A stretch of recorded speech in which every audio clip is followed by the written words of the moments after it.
우리는 지난 주일 추수감사 주일을 보냈습니다. 주일을 보내고 오늘까지 이어지는 날들 동안 우리가 얼마나 복받은 사람들인가 하는 것을 깊이 생각하게 되었습니다.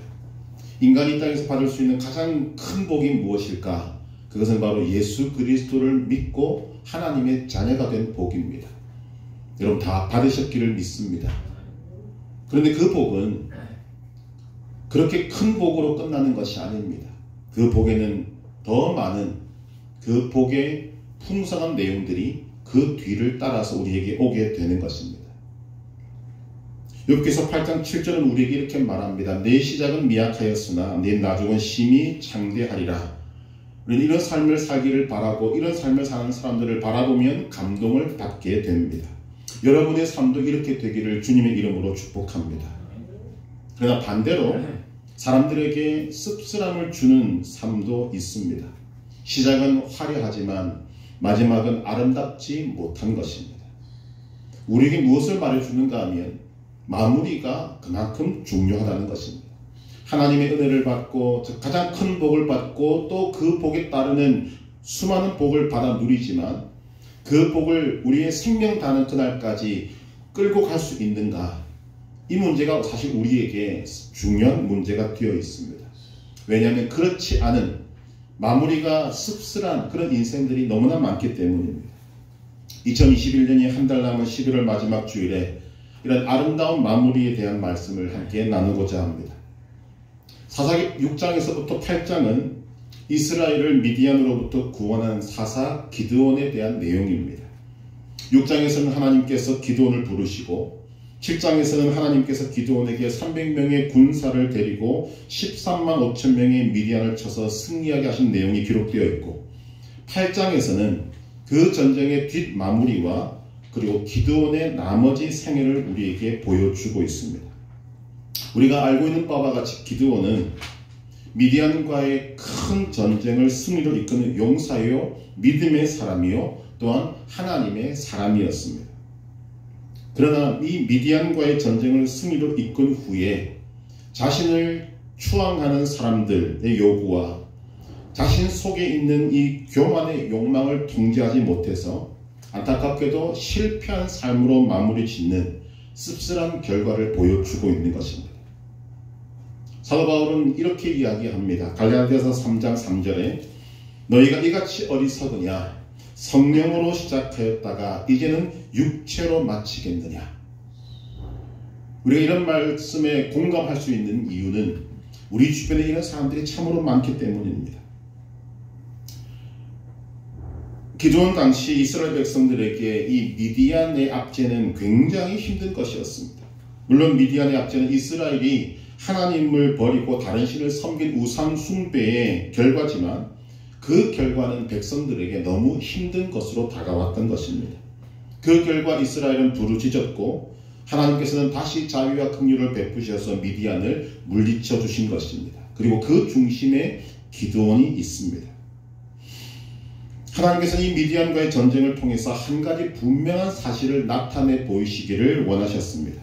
그것이 무엇인가 하면 이스라엘은 하나님께서 지키신다라는 것입니다.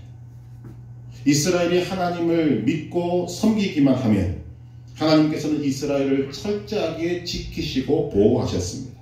문제는 이스라엘인데 그들은 조금의 여유만 생기면 언제 하나님을 섬겼냐는 듯이 하나님을 버리고 다른 신을 쫓아갔습니다.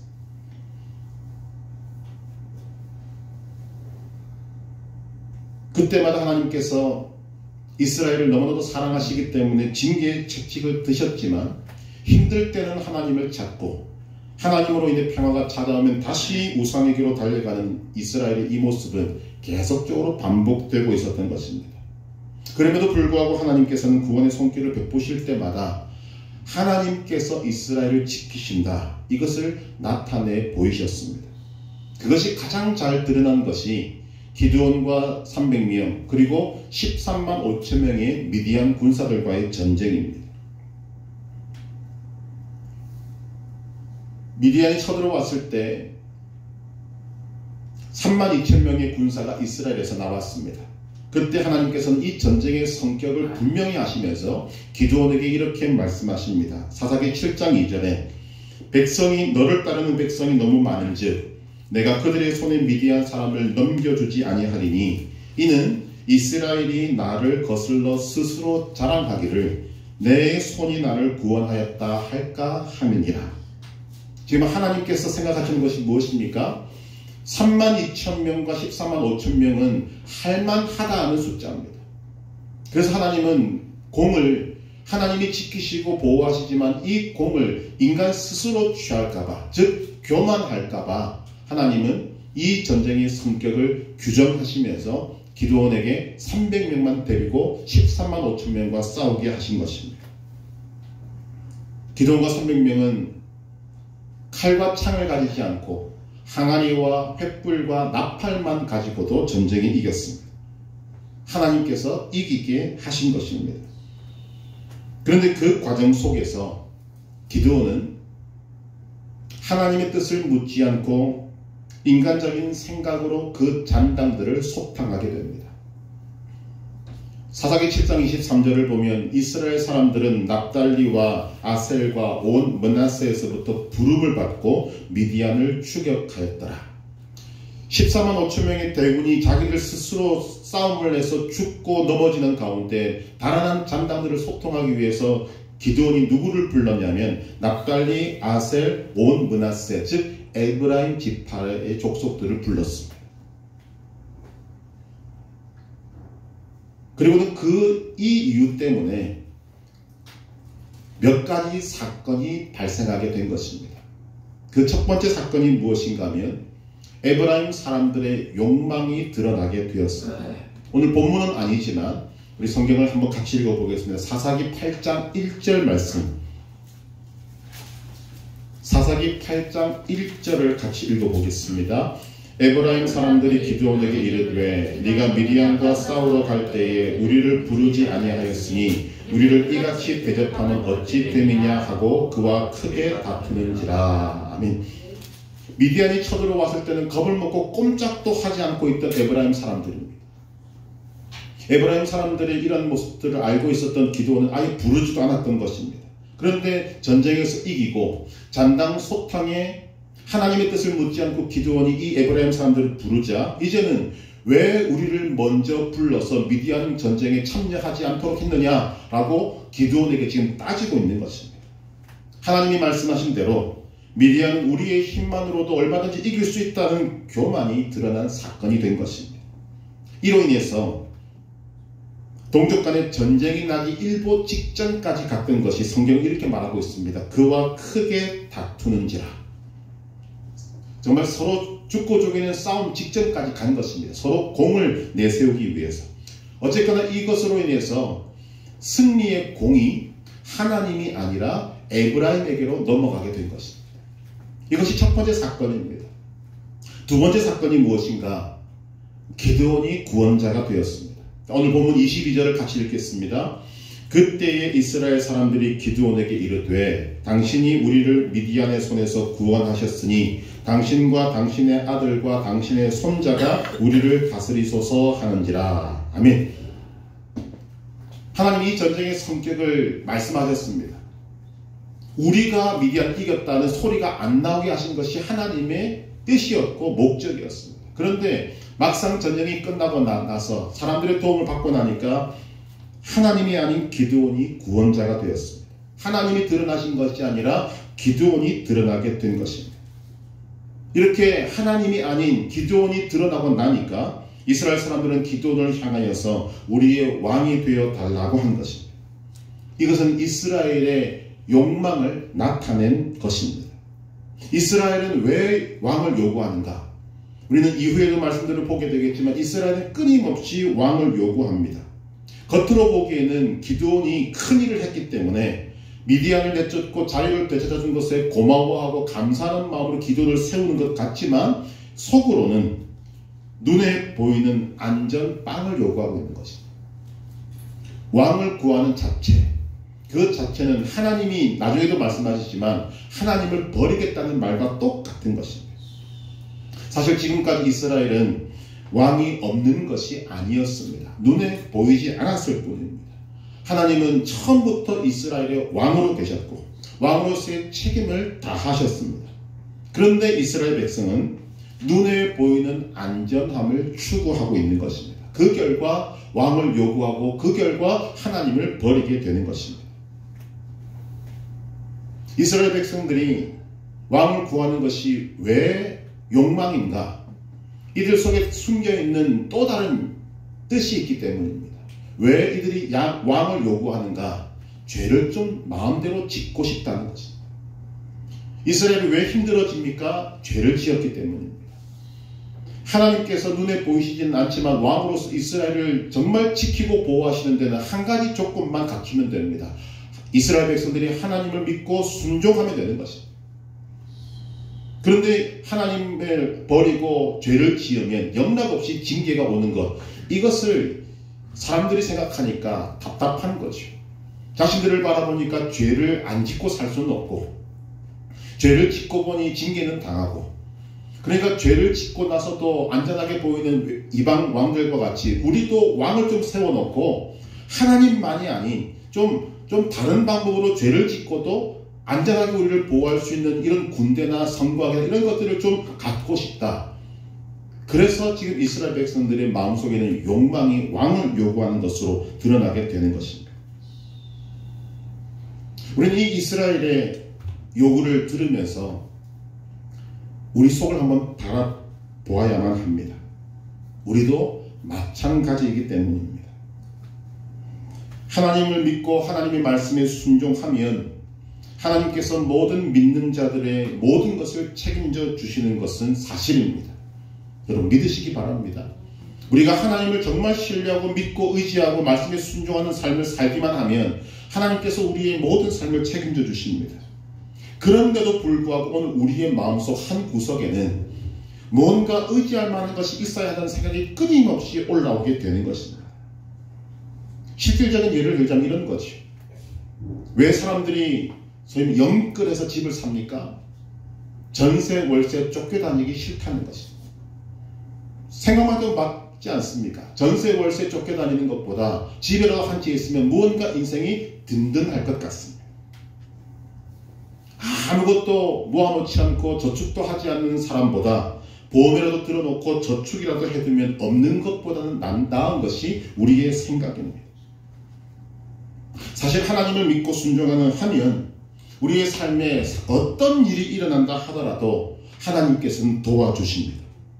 그런데 우리 삶에 어떤 일이 일어나고 하나님의 도우심이 오기까지 그 과정이 사실 인간에게 두려움을 주고 걱정을 주고 또한 답답함을 주는 것이 사실입니다.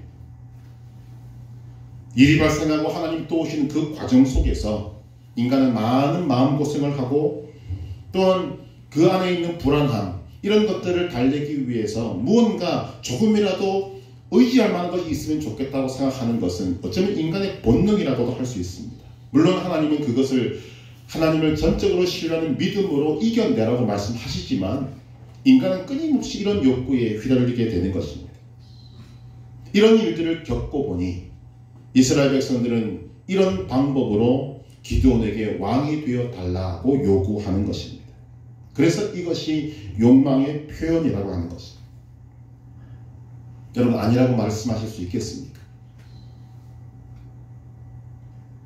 어쨌든 이런 백성들의 요구에 기드온이 보인 반응은 분명한 거절이었습니다. 우리 24절을 같이 읽어보겠습니다.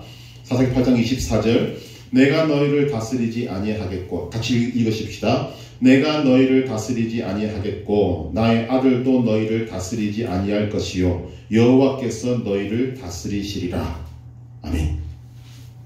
사실 여기까지만 보면 기도는 철저하게 하나님만 붙들고 있는 사람으로 보입니다. 그렇지 않습니까? 지금 이스라엘 백성들이 기도에게 나와서 대대로 우리를 다스려 달라고 이야기할 때 그는 이렇게 이야기합니다. 나도 안 다스릴 것이고 내 아들도 다스리지 않을 것이다. 여호와께서 너희를 다스리시리라. 정말 하나님의 사람으로 보입니다. 그러나 실상은 아니었습니다.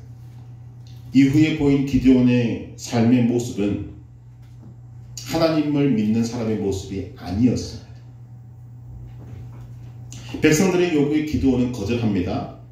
그러나 기드온의 그 다음 행동은 왕이 되고 싶은 그의 욕망이 드러나게 됩니다.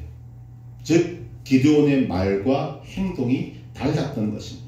말은 아니라고 하면서 기드온은 왕 행세를 했습니다.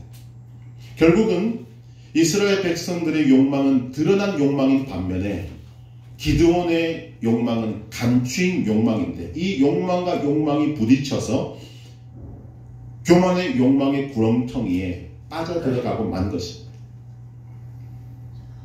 자, 기드온이 한 왕의 행세는 무엇이었는가? 왕이 아니지만 왕이 되고 싶은 그의 마음이 드러나는 것이 성경이 무려 4가지, 5가지가 나오는데 첫째는 무엇인가 하면 그는 왕처럼 백성들에게 금과 폐물을 받았습니다. 사사기 8장 24절 같이 한번 읽어보십시다.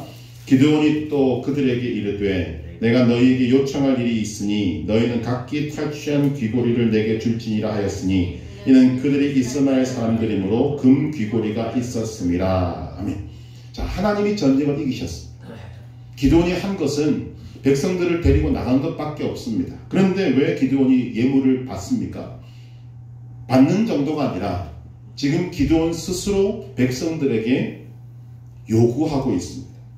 즉 왕 행세를 한 것입니다. 여러분 그렇게 해서 얻은 금 귀고리가 얼마나 되는가? 본문에 1700세겔이라고 말하는데 요즘으로 환산을 하면 약 20kg이 넘는 금입니다. 어마어마한 금입니다. 그것만이 아니라 그 외에 조승달 장식, 폐물, 미디안 왕들이 입었던 자색 의복, 또 그 외에 그들의 낙타목에 둘렀던 사슬들을 다 받았습니다. 정말 기드온이 하나님이 전쟁을 이기셨다라는 것을 믿는 사람이었다면 그가 폐물을 받을 이유가 전혀 없었습니다. 그냥 하나님께 모든 공을 돌리면 되는 일인데 그는 백성들에게 직접 폐물을 요구하고 있다는 것입니다. 이것이 그가 왕 행세를 한 첫 번째 이유입니다. 두 번째, 그가 왕 행세를 한 증거는 무엇인가 하면 많은 아내를 두었다는 것입니다. 30절 같이 읽어보겠습니다. 기드온이 아내가 많음으로 그의 몸에서 난 아들이 70명이었고 여러분 당시에 아내가 많다는 것은 왕들이 하는 행동입니다. 이방 왕들은 많은 아내를 두었습니다. 그런데 기드온은 아들만 70명이었다고 말하고 있습니다. 자, 아들만 70명이다. 그 말 속에 우리는 그 뒤에 딸도 얼마나 많았겠는가를 생각하게 됩니다. 기드온이 아내만 많았습니까? 31절을 보니까 아닙니다. 첩도 있었습니다. 아내가 많았다면 첩도 당연히 많았을 것입니다. 누가 봐도 기드온은 자신은 아니라고 말하면서 왕 행세를 하고 있습니다. 세 번째 기드온이 왕 행세를 한 증거는 무엇인가?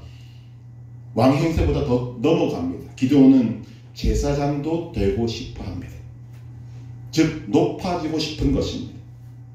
결국 이 일로 인해서 기드온 자신이 우상이 되는데 27절 같이 읽어보십시다. 기드온이 그 금으로 에봇 하나를 만들어 자기의 성읍 오브라에 두었더니 온 이스라엘이 그것을 음란하게 위함으로 그것이 기드온과 그의 집에 올무가 되니라. 에봇이 무엇입니까? 에봇은 제사장이 입는 옷입니다.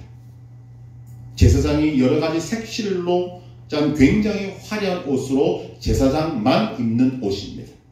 그 에봇을 금으로 만들었습니다. 소위 짝퉁 에봇입니다. 왜 에봇을 만들었습니까? 미디안과의 전쟁 전에 기드온은 하나님과 소통했던 사람입니다. 하나님의 사자와 대화했던 사람입니다. 여러분 하나님과 대화한다는 것이 사람에게 얼마나 큰 감동을 주는지 모릅니다. 하나님의 음성을 듣고 보니 좋았던 것 같습니다. 그래서 에봇을 만들어서 제사장 흉내를 내보고자 한 것이 아니었을까? 그것이 아니면 에봇을 만들 이유가 없습니다. 장식용으로 만들자면 에봇보다도 훨씬 더 아름답게 만들 만한 것들이 많이 있는데 왜 하필이면 에봇을 만들었는가? 그런데 그 결과는 이 에봇을 만든 것이 문제가 되어서 이스라엘 백성들이 이 에봇을 우상처럼 섬기게 되었습니다. 기드온이 만든 에봇을 섬겼다는 말은 즉 기드온을 섬겼다는 말과 동일한 것입니다. 즉 기드온 자신이 하나님이 다스리시라는 이런 말을 하지만 그는 결국 자신이 스스로 우상도 되어버리고 만 것입니다. 네 번째로 기드온이 왕위 행세를 한 가장 결정적인 증거는 무엇인가 하면 그의 첩에게서 낳은 아들의 이름을 아비멜렉이라고 지은 것입니다. 자, 31절 읽어보겠습니다. 세겜에 있는 그의 첩도 아들을 낳았으므로 그 이름을 아비멜렉이라 하였더라. 왜 이것이 문제가 되는가? 이 아비멜렉이라는 이름의 뜻 때문입니다. 아비멜렉이라는 이름의 뜻은 내 아버지는 왕입니다 라는 뜻이.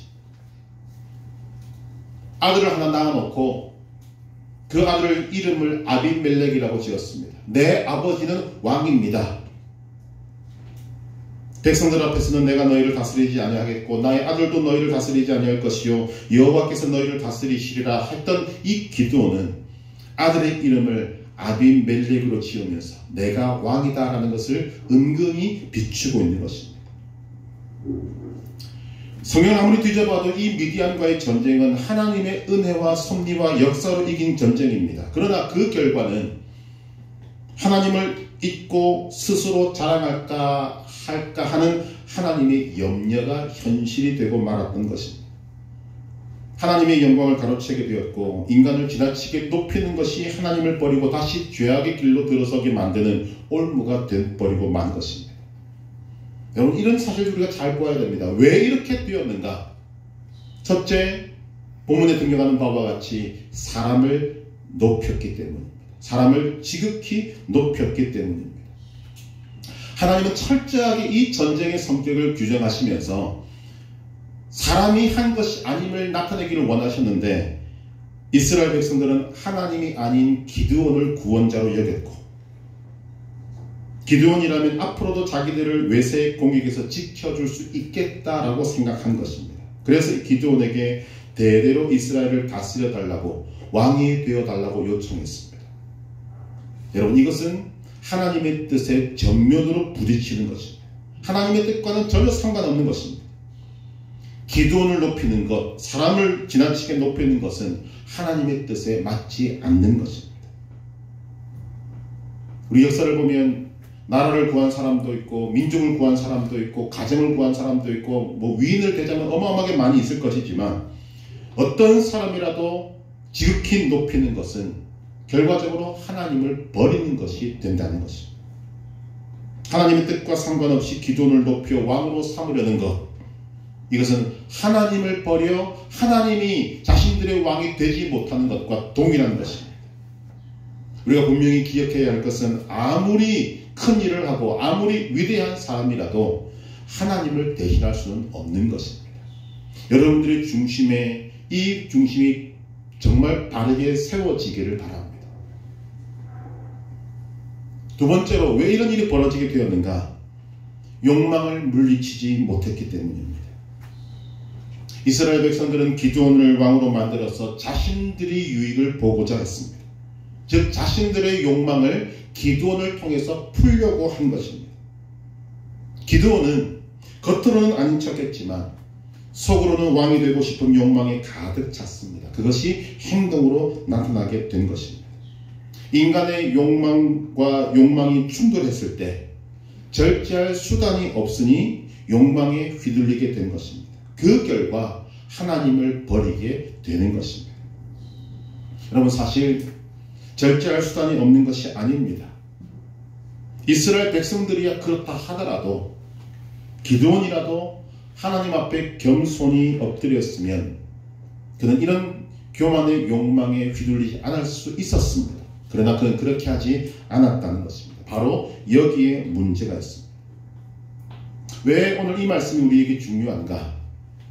사실 기드온의 모습은 우리 모두의 모습이기 때문입니다. 우리 안에 나는 왕이다 라는 이런 욕망이 여러분 들끓고 있습니다. 이런 말씀을 들으면 기분 나쁘실 분도 있을 것입니다. 나는 아닌데 내 속에는 나는 왕이다 라는 생각이 전혀 없는데 제가 증거를 들어드리면 동의하실 수밖에 없습니다. 우리의 삶에 하나님께 묻지 않고 결정하는 일이 여러분 얼마나 많으십니까? 그것이 내가 왕이다라는 증거입니다. 우리의 삶에 하나님께 묻지 않고 내 상식으로, 내 이성으로, 내 지식으로, 내 경험으로 결정하고 행동하는 일이 훨씬 더 많습니다. 이것이 우리는 깨닫지 못하지만 내 안에 있는 나는 왕이다 라고 하는 이것으로 해서 나오는 결정이고 행동인 것입니다. 근데 왜 이것이 우리에게 중요한가? 이것이 인간을 죄로 이끈 주범이기 때문입니다. 창세기 보게 되면 에덴 동산에서 아담과 하와가 죄를 지을 때 마귀는 어떤 말로 유혹을 했습니까? 이 선악을 알게 하는 나무의 실과를 먹으면 네가 하나님과 같이 되리라. 바로 이것이. 인간은 하나님을 왕으로 모시고 섬겨야 되는 존재인데 하나님이 아닌 네가 왕이다 하는 이것에 넘어가는 것입니다. 이것이 기드온에게도 그리고 오늘 우리에게도 다 있습니다. 하나님께서는 예수님을 우리의 구원자와 주로 삼으셨습니다. 우리는 예수 그리스도를 구원자와 주로 섬겨야 하는 존재입니다.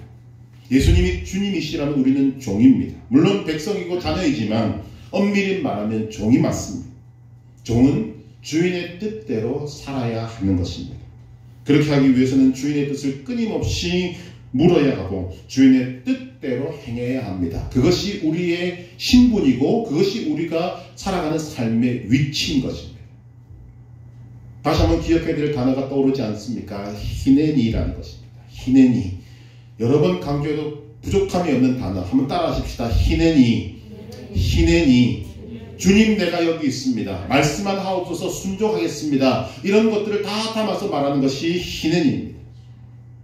우리가 이 위치를 얼마나 고수하는가에 따라서 오늘 우리에게 임한 하나님의 은혜와 사랑과 능력과 축복이 생명 다하는 그날까지 더 풍성하게 이루어지게 될 것입니다. 이 위치에서 벗어나는 것이 욕망이고 교만입니다. 내가 주인 되는 것입니다. 우리는 하나님을 믿는다고 말하면서도 아무렇지도 않게 주인 행세를 하고 있습니다. 기드온이 왕이 되고자 하는 것과 사실은 별반 다르지 않습니다. 말은 하나님을 믿습니다. 하나님을 신뢰합니다. 하나님이 나를 다스리십니다. 라고 말하지만 실제로 오늘 우리의 삶은 내가 주인 행세를 하고 있습니다. 해결 방법이 무엇이냐면 끊임없이 우리는 하나님 앞에 엎드려야 합니다. 하나님 앞에서 묻고 하나님의 뜻대로 행해야 합니다. 지난 여름을 지나면서 계속적으로 여러분들에게 말씀드리지 않았지만 서문학교의 성도들은 어떤 모습이어야 할 것인가, 여러 가지 많은 말씀들을 드릴 수 있지만 정말 기본으로 해야 될 우리 성도들의 모습은 1시간 기도할 수 있는 사람, 1시간 말씀 붙드는 사람. 제가 생각하는 하나님이 주시던 마음이 그 마음인 것 같습니다. 적어도 서문학교의 성도들이라면 하루에 24시간 중에 1시간 기도할 수 있고 1시간 말씀을 붙들 수 있는 사람이지 않을까. 왜냐하면 오늘 본문이 우리에게도 사실 그것을 강조하고 있습니다.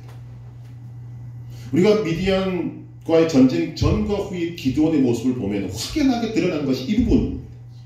기드온은 하나님의 뜻을 알고자 여러 번 하나님께 물었습니다. 하나님께서 기드온을 부르셨을 때 그는 반신반의했고 그는 하나님 앞에 철저하게 엎드렸습니다. 하나님의 뜻을 묻고 또 물었습니다. 특히 양털 시험은 2번이나 하나님의 역사를 보게 했습니다. 하나님의 뜻을 분명히 알 수 있는 질문을 던진 것이죠. 그 결과 하나님의 뜻대로 하나님의 능력으로 미디안을 물리칠 수 있었습니다. 그런데 미디안을 물리친 이후에 기드온이 하나님 앞에 엎드렸다는 기록이 없습니다. 하나님께 물었다는 기록도 없습니다. 전당들을 소탕하는 과정에서 에브라임 지파를 부를 때 하나님께 묻지 않았습니다. 하나님의 뜻을 모르는 것이 아닌 기드온이 전당들을 소탕할 때 에브라임 지파를 부르는 것에 대해서 하나님 앞에 전혀 묻지 않고 자기의 상식으로 그렇게 진행을 했습니다. 백성으로부터 패물을 받을 때, 에봇을 만들 때, 아내를 많이 얻을 때, 자식의 이름을 지을 때 하나님 앞에 묻지 않았습니다.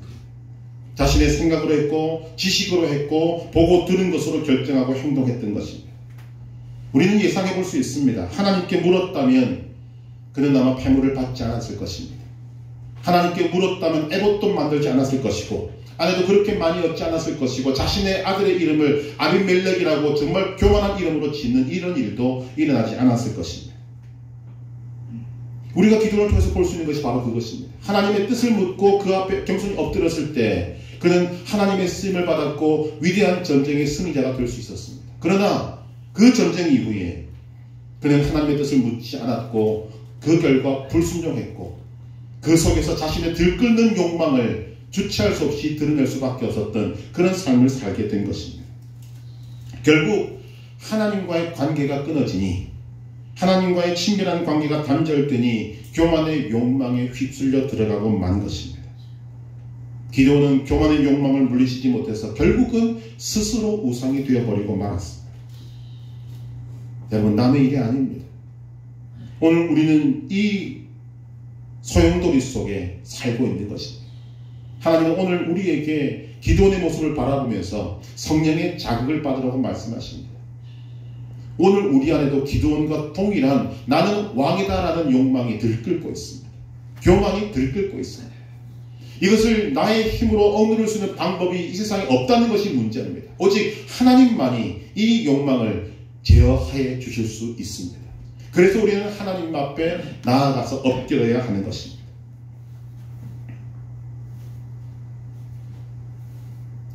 이렇게 큰 역사를 만들어 놓고 기드온은 하나님께 영광을 돌리지 못하고 영광을 가로챈 참 안타까운 삶이 되었습니다. 갈라디아서 3장 3절 다시 읽어드리면 너희가 이같이 어리석으냐 성령으로 시작하였다가 이제는 육체로 마치겠느냐. 이 말씀이 어떻게 그렇게 잘 맞아떨어지는지, 나는 왕이다라는 우리 안에도 들끓고 있는 이 교만의 욕망을 어떻게 물리칠 수 있습니까? 저는 여러분들에게 던져드리고 실천은 여러분들이 하셔야 합니다. 첫 번째로 하나님께서 나의 왕이시요 나의 주님이심을 인정하고 믿고 받아들여야 합니다. 말로만이 아니라 삶으로 받아들여야 합니다. 우리는 기도를 통해서 볼 수 있습니다. 말은 얼마든지 그렇게 할 수 있습니다. 우리는 예수님을 부를 때, 하나님을 부를 때 주님이라고 말합니다. 그 주님이라고 부르는 그 말에 여러분 삶으로 책임지시기를 바랍니다. 두 번째, 이 일을 위해서는 하나님께 묻고 답하는 과정을 반드시 거쳐야 합니다. 이 과정은 때로는 답답하고 지루하고 인간의 한계를 깨닫는 과정일 수 있습니다. 그러나 여러분 그것을 견뎌야 합니다. 그리스도인의 숙명이라고 받아들이고 견딜 수 있어야 합니다. 경험적으로 말씀을 드립니다. 성경을 통해서도 말씀드립니다. 하나님의 응답은 절대로 늦지 않습니다. 우리에게는 늦어 보일 수 있지만 우리 인생 전체를 바라보게 될 때 가장 적절한 타이밍에 하나님은 응답하십니다. 결코 늦는 법도 없고 결코 이른 법도 없습니다. 하나님께는 하루가 천년 같고 천년이 하루 같은 분이 하나님이십니다. 이 간격, 이 갭을 견딜 수 있는 그 사람이 진정한 그리스도인의 삶을 살 수 있게 되는 것입니다. 세 번째로 성령의 도우심을 늘 구해야 합니다. 나의 힘만으로는 이 들끓는 욕망을 제어할 방법이 없습니다. 오직 성령님만이 제어하실 수 있습니다. 그렇기 때문에 우리는 늘 성령의 도우심을 구해야 하는 것입니다. 성령님 나를 도와주시옵소서. 주님 나를 붙들어 주시옵소서. 주님은 반드시 들어주시고 응답해 주실 것입니다. 마지막 네 번째로 일의 성공보다 순종의 성공에 마음을 두시기를 바랍니다. 우리는 하나님의 심판대 앞에 다 서야 합니다. 그때 하나님께서 우리에게 물으실 것은 네가 이 땅에서 어떤 큰 일을 하고 어떤 멋진 일을 하고를 묻지 아니하십니다. 네가 내 말에 순종했느냐, 그 사람은 하나님의 칭찬을 받게 될 것입니다. 우리 안에 나는 왕이 되고 싶은 교만의 욕망이 있습니다. 그것이 들끓고 있습니다. 틈만 나면 비집고 나오고 있고 우리는 그런 삶을 지금도 살고 있는 것이 분명합니다. 그러나 우리는 이 삶을 끝내고 하나님을 진정한 나의 왕으로 모실 때 우리의 삶에는 평안이 오고 질서가 잡히고 그 모든 삶을 통해서 하나님의 은혜와 사랑과 복이 우리에게 지속적으로 오게 되는 것입니다. 그래서 하나님의 말씀과 같이 네 시작은 미약하였으나 네 나중은 심히 창대하리라는 복된 삶이 우리에게 이루어지게 되는 것입니다. 성령의 도우심을 받으시고 철저하게 하나님의 뜻을 묻고 응답받고 그리하여 마지막까지 무너지지 않고 쓰러지지 않고 끝까지 승리하여 오늘보다 내일, 내일보다 우리의 미래가, 우리의 마지막이 더 아름다운 복된 그리스도인의 삶이 되시기를 주님의 이름으로 축복합니다.